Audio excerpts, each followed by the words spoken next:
The people that are AIDS researchers now are getting neurotic if you ask them any questions. There was a time when I first started asking questions, all I wanted was, where are the papers? Just tell me the papers that you read that convinced you that HIV was the cause of AIDS, because I need to reference those papers in some of the, I was working on a test for HIV with PCR, and I needed to write a little report to the NIH and say, here's the progress we've made. And the first line of it was, HIV is the probable cause of AIDS. And I thought that was true. This is before I got involved. And I said, what's the reference for that quote?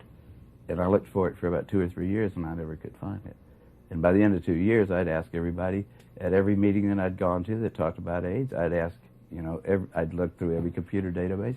There is no reference. There is nobody who should get credit for that statement.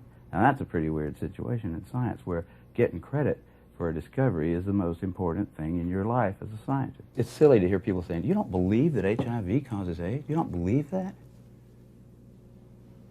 I mean, it's just a word, but it's a very, very important distinction, I think, that you know, that's why, it's become a very emotional kind of thing, because people actually, they get personally committed to what really is a body of evidence that can be analyzed, you know, by lots of people, and at this point there's so much of it out there, nobody can really analyze it, all of it, but nobody can write a review of it that says HIV causes AIDS because of this. You know, if a postdoc were to write a review of their literature that showed without much doubt that HIV was the cause of AIDS, that guy would be famous. Now there's 100,000 guys out there who had the opportunity. Just 10 years has passed. We've been waiting for this star postdoctoral fella to distinguish himself forever and get a lifelong grant from Tony Fauci, but he hasn't shown up. No one has bothered to write a definitive review. Any journal would take it. That right there proves that HIV does not cause AIDS. Just because Bob Gallo gets up, takes his sunglasses off and says, gentlemen, you discovered the cause of AIDS. That's all we have. New York Times article, CDC report, that's all we have. That's not enough. That's not enough to you know, that is not sufficient to like publish even a meager little scientific paper somewhere. That isn't enough for scientists to believe some inconsequential fact about some star 50 light years away. You know, that's certainly not enough to treat at the cost of billions of dollars a year, and at the cost of a lot of lives and anguish, and just destroyed, you know, lives have just been totally ruined by this thing on the basis of some flimsy little statement made by a guy who's known to be a crook in lots of other ways. He lied about a whole lot of other stuff. Why we trust him there? If he was a witness in a courtroom, we wouldn't trust his testimony. We've caught him in too many lies. So you don't trust him anymore. Scientists are supposed to have some evidence that leads them tentatively to some conclusion or to some action. They're supposed to be able to show that to other scientists. Any interested person, in fact, who's willing to understand what it is that was used as evidence should be able to say, yeah, I agree with that. That makes sense, using rules of inference that we've used since Aristotle. What they look for is surrogate markers. Now, have you heard that term battered about? Surrogate markers means, well, it doesn't seem to do anything for the disease, but it does every now and then do something for the level of CD4 cells that we measure, or it does something for this or that. Not that anybody really knows whether you want more or less CD4 cells at any particular time in your life. A lot of diseases cause CD4 to go up. A lot of diseases cause it to go down. Nobody's even sure if a CD4 cell is always a CD4 cell. Just it's a marker on the cell at the time that they do this little counting procedure, which is to stick a fluorescent tag on there and say the ones that light up have CD4 on the outside. And we don't really know what those cells do. The immune system is incredibly complicated. And the immunologists' brains are not nearly complicated enough to deal with it. We have these little, you know, there are theories all over the place, but no real competent immunologist would tell you that CD4 levels was a surrogate marker for anything until we know more about it. But that's what they're using. That's what the FDA is saying, yeah. You don't have to show that it helps them. These protease inhibitors, the same thing. You don't have to show that it helps the patient. You don't have to show a single life saved. All you have to do is show some little clinical indicator has changed in a way that somebody is hoping is going to make you better. Here we have a bunch of people that are definitely sick from some reason. It's likely that their behavior was so radically different than behavior that had gone. It was an experimental kind of behavior in a way. It's not unlikely that they would have some kind of problems, some health problems. People stop sleeping and eating. People start using all kinds of substances instead of food. And they're associating with the world's getting more and more densely populated, and we're spreading more and more diseases around. It's not totally shocking that those people should come down with some diseases that'll kill them. So we don't need to postulate that there was an infection going on, since nobody actually did show that there was. Here comes Gallo and Montagnier and the NIH saying, that's right, it's something else. It's something you didn't have. You're not responsible for it. You're just the beginning of it. We're all going to get it. And they liked that so much, because they said, we can go right ahead and do what we're doing. We just have to do a few little things differently, and then we'll be okay. They cling to that, you know, and they think if you suggest that it's their activity, the way they live their life, that you're a homophobe or something, you're some kind of an idiot. There's something wrong with you. There's some of them that aren't that stupid, but you know, there's a lot of them that are religiously associated with the notion. They believe in the notion that it is an infectious thing that will eventually sweep across the planet and kill everybody. PCR came along right about the same time that HIV did, and it was at CETUS that people started looking with PCR for HIV. That was the only way to see it, except for culture, which was a long, protracted procedure, which a lot of times didn't turn up the right. The results there weren't very good either. Can be contaminated. Oh, the cultures, the whole method, that cell biology is a bunch of magic half the time, and those culture, you know, the people that say they can do quantitative estimations of HIV from cultures are just, they're fooling themselves. The number of cases reported went up epidemically, you know, exponentially, because the number of tests that was done went up exponentially. How many doctors knew about HIV in 1983? 2. How many knew about it in 1985? Say 500. How many knew about it in 1986? 40,000. So that's where the curve came from. How much money did we make off of HIV this year? And they could have plotted that, and it would have looked the same. You know, and they could have said it's an epidemic because we're making more and more money off of it every year. If it's just caused by needles, or it's just caused by homosexual activities, you're not going to really get a long, sustained public outcry against it, and nobody's going to want to spend $6 billion a year. They're going to say, well, we really didn't like those people anyhow. Great. I can't think of a better solution to the homosexual problem than a disease that'll kill them all. I mean, there would be congressmen that would talk about that quietly, not on television.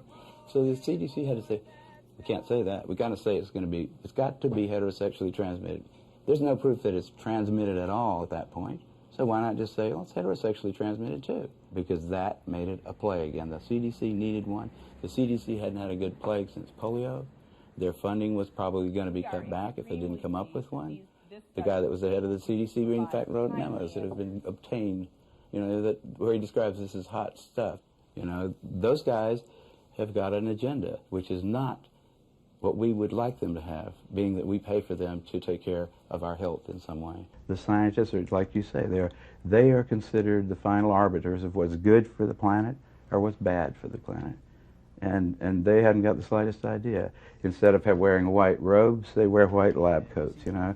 Instead of bringing you the word of God, they bring you the word of the EPA or whatever. And they don't have to understand what it is that they're making you do, in fact. And people, you know, I think they fall naturally into it because there is a need in humanity for something like a religion, something that makes you feel a part of some larger kind of group, something that you think, in spite of your wormy little life, makes you a part of something good, something big. When beliefs get tangled up with facts, matters of fact become matters of religious kind of significance, where if somebody gets mad at you for asking him a question in a scientific meeting, or says, we're never going to have Kary Mullis at the European Union of whatever kind of scientists, so they put it in Nature, because he came in there and had the audacity to tell people that it might not be that bad to have sex, that AIDS might not be something you get from sex. that I don't see any evidence for it, is all I said. I don't see any evidence for it. Why? You can't tell young people that. Today, there are many scientists and physicians working within the conventional institutions who have similar viewpoints to those of the dissidents.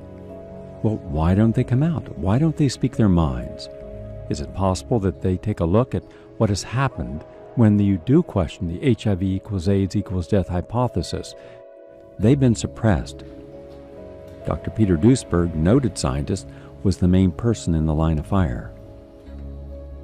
Peter is a very scholarly person in addition to being brilliant too. He's very careful. He doesn't say anything that he can't support. And also one of the most brilliant people surely the most brilliant virologist. Peter Duesberg at the University of California, Berkeley campus is seen as someone who is now dangerous. His funding has been cut off. Graduate students are encouraged not to take his courses, and I think his administrative duties have included being in charge of the department picnic. My funding, for example, from the National Institute of Health will not be renewed as of this year, and I may be out of business then. Also, my colleagues have essentially excommunicated me. I'm not invited to meetings, or hardly ever to meetings anymore, not ever to one on AIDS. I'm not allowed to publish in the same journals anymore as I used to. Even as a member of the National Academy, I cannot publish in the National Academy my views that drugs may be the cause of AIDS. And I have plenty of evidence to support it, to document my claim, which might be very relevant to the health of millions of Americans and people on this planet. Yet I'm censored because I'm essentially considered to be an outcast or an odd man or somebody who has controversial views. He was a really well thought of guy too because of his ideas. The whole field, I mean in cancer, he's the guy that led him into the whole oncogene thing, you know. Big research bonanza. Anybody who could order a little kit from some company and hire a couple of technicians could be a cancer researcher because of things that Peter opened up. And then Peter said, no, I don't think that's actually the cause of cancer. And that made those guys a little bit angry. And then he comes along and does the same thing for AIDS. He said, you know, I think we're on the wrong track here. You know, it's just like in political scandals. Follow the money trail. Figure out who's getting paid for this. Who's getting the money for those Western blots. There's your person who's going to always come down on the side of, yeah, you got a confirmatory Western blots, they call it. They don't even do them in England anymore. No, but not since 1992. It's totally, and ask a doctor how it works. The doctor who prescribes it says, got to have a Western blot to confirm this ELISA positive thing. How does that work, doctor? Sir, what are they now measuring about me that's different from what they measured with the ELISA test? He wouldn't know. He's not got any idea. I'll bet you there's scarcely 50 physicians in this country that know what a Western blot really is. They know when to order it, and they know they get a kickback on it probably. AZT is an antiretroviral drug that became the first drug approved for the treatment of AIDS and HIV infection in 1987. It was originally intended to treat cancer, but it failed to show efficacy and had unacceptably high side effect profiles. However, the unavailability at that time for alternatives to treat AIDS affected the risk-benefit ratio greatly. The antiviral drugs are chemotherapies. They're all based on chemotherapies that have been developed 30 years ago, long before AIDS was known, to kill human cells. Chemotherapy is restricted to a few months in the hope the cancer dies before you die. If you started taking any other chemotherapeutic agent for the rest of your life, it would be that agent probably that killed you. You know, when you give chemotherapy to somebody with cancer, you give them a round of it for maybe 14 days or a few days. Hopefully you're not going to kill the patient, you're going to kill the cancer. The patient's going to survive. But you don't keep giving it to him until he dies, because he certainly will. The way to get rid of AIDS is to stop funding it. Just stop everything that's called AIDS research. Somebody tries to get a grant for AIDS research, say, we don't do it anymore. We don't have AIDS.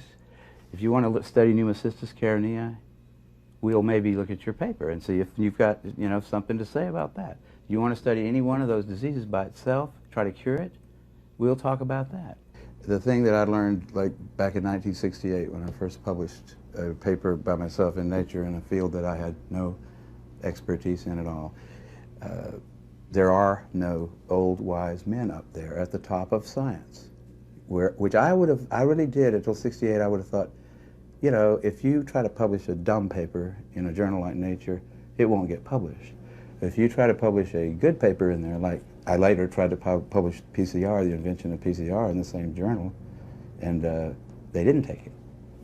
So it's up there. There isn't an up there. There's no place up on the Academy of Science is just a bunch of idiots, just like everybody else. You know, the editors of journals, austere journals even, they're just busy with their little lives and stuff. There are no old wise men up on the top making sure that we don't do something really dumb.